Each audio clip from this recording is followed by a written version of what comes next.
పవన్ గారు, ఈ సాటర్డే నాగార్జున గారు బిగ్ బాస్ కంటెస్టెంట్స్ కి ఎవరెవరికి ఏ క్లాస్ పీకిపోతున్నారు? పెద్ద లిస్ట్ ఉందండి దీని లోపల. అయితే చాలా క్రిస్ప్గా చెప్పుకోవడానికి 2 minutes షార్ట్ కాబట్టి చేస్తాను. ప్రియా శ్రీజాలకి మీరు ఎందుకు చప్పట్లు కొట్టేస్తున్నారు? అంత కక్ష ఏంటి వ్యక్తిగతంగా? మీరు అసలు ఎవరు సరిగ్గా ఆడట్లేదు అది కదా. ఎందుకంటే మీరు ఎథిక్స్ మాట్లాడతారు మామూలుగా ఉన్నప్పుడు, మీ వరకు వచ్చేసరికి మీరు గేమ్ గురించి పర్సనల్ గ్రెడ్జ్ పెట్టుకుంటారనే పాయింట్ ఒకటి. ప్రియా అండ్ శ్రీజాని ముఖ్యంగా నువ్వు కొంచెం బలం పెంచుకోమ్మా, ఏదైనా టానిక్ వాడు, లేకపోతే నిన్ను ఉఫ్ అన్నారంటే నువ్వు ఎగిరిపోతావు, కాబట్టి నిన్ను టాస్కుల్లో సెలెక్ట్ చేయట్లేదు, నన్ను ఎందుకు సెలెక్ట్ చేయట్లేదు అని ఒక కీచు గొంతుతో అమ్మాయి మాట్లాడుతుంటే అబ్బా అని చెప్పి చెవులు మూసుకుంటున్నారు జనాలందరూ.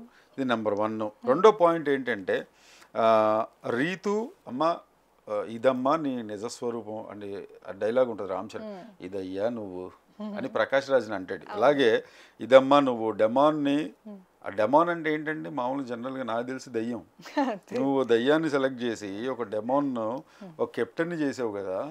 నువ్వు కెప్టెన్ని చేసే ప్రాసెస్లో ఎన్నో తప్పులు చేసావు తల్లి. ఇదిగో నువ్వు చేసిన తప్పులు, సంచాలకగా కంప్లీట్గా ఫెయిల్ అని ఈ అమ్మాయి ఏదైనా మాట్లాడింది అనుకోండి, డెఫినెట్గా వీడియో ప్లీజ్ అని చూపిస్తారు, చూసావా అంటాడు ఈయన. నాకు తెలుసు. ఇది రెండో పాయింట్. ఇంకొక ఖచ్చితంగా అడగాల్సిన పాయింట్ ఏంటంటే అండి, హరీష్ గుండంకుల్ అంటే మళ్ళీ ఆయన ఏమన్నా దావా వేస్తాడేమో మళ్ళీ తెలియదు మనకి. అసలు చాలా ఆయనకి కెప్టెన్సీ టాస్క్ ఈసారి కూడా పోయింది.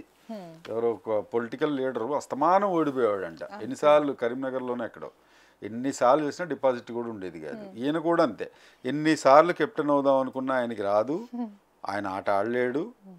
గోల్ ఆయన మాత్రం అడుగుతాడు, మీకు ఇంకా తగ్గలేదు, లాస్ట్ టైం చెప్పినా మీరేమీ చేంజ్ మార్పు రాలేదు మీలో